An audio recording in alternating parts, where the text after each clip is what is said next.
play and then you just start talking. Alright, the fire escape here on the full staircase, several things. A lot of these all these bolts have to be separated out because you got a bronze tube with a bronze molding to a steel plate underneath, and all this was capturing water, and you got to find out how that is coming and where that water gets out and how it gets out. Otherwise you have to make it so that it has drain holes, even if drain holes have to be drilled into it, because there's drain holes in the legs, in the treads, so that water's got to go somewhere. It's getting trapped, and if you don't get rid of it, it's going to do what it's doing right here.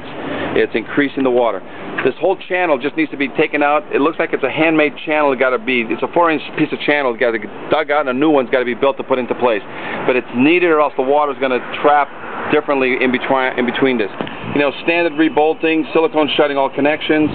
Over here, all this poop has got to get removed, and he's got to get a special guy with a license for removal of pigeon poop because of the viruses and the waste that's going to hit the sidewalk. Got to be cleaned professionally so that there's no liability issues. This fire escape at the top, once we get there to the top, you're going to see that it does have a twist to the left. The 5/8 to 3/4 cables look in great condition. I don't think there's a problem with needing them to be replaced. I think these are perfectly good. Where they tie in here is pretty good. When you go up, all the treads look very, very good. I would still silicone shut all of them in areas that water does accumulate. But once you get up here, you got this little channel, this little trough that drops into the channel. On the other side, it's the little bend that drops into the channel. All these need to be greased all the way down, but they're working now, but the greasing will help. Power wash. This is the emergency problem right here. These have failed. The pins here and the pin on that side has failed. This needs to be all opened, and that pin needs to be reinforced and rebuilt. Otherwise, the back of this cantilever can fall down. I don't see it falling down, but I see at least a 50 to 75% failure rate on the pin back here. The release arm will work perfectly once we get it back on the other side. I believe once you remove the pigeon poop, which is accumulated everywhere, the pigeon poop is what's not letting it go up any higher. And as soon as we get that, also this piece going the length here, it looks like it's bowing in. If you were to put a piece against the building and try to push this out, you might get some ability to push this thing out a little bit, but I don't think you're going to get too much more. And the evidence here with all the scraping shows that something else has been happening here before. It looks like it's got a fake facade that got put on here. We got to find out what that is, see if any water is getting in there, and if it is, all these holes need to be clogged up and closed up so that no more water penetrates into this bronze facade cap.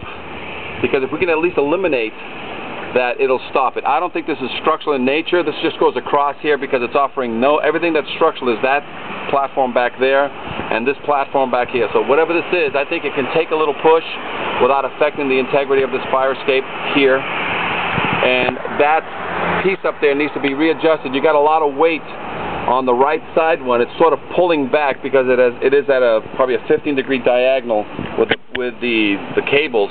And it's torquing that one of the pieces over there on the right side that I'm looking at towards me. So that needs to be addressed because the fact that this thing doesn't sit on that rest piece over there on the left side, I think has been causing weight to just constantly bend at that piece of steel for its entire life. So as soon as we get this thing to rest on the roller, it's going to give the weight system a rest every time this fire escape is up in the air. We have two issues down here in that this is a main entrance. This main entrance needs to be maintained. This is how they make their money. So I see no problem with this. If this stays in a down position for anywhere from 24 to 72 hours, I don't see any problem.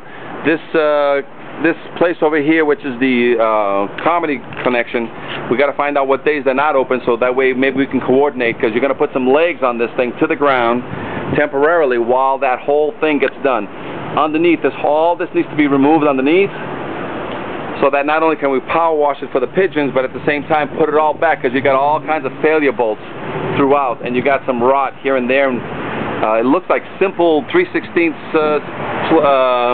metal on this thing, but otherwise a good scrape and paint, good primer, a good top coat, silicone shut all major and minor connections so that water can't accumulate here anymore, and basically this fire escape should be back into working order.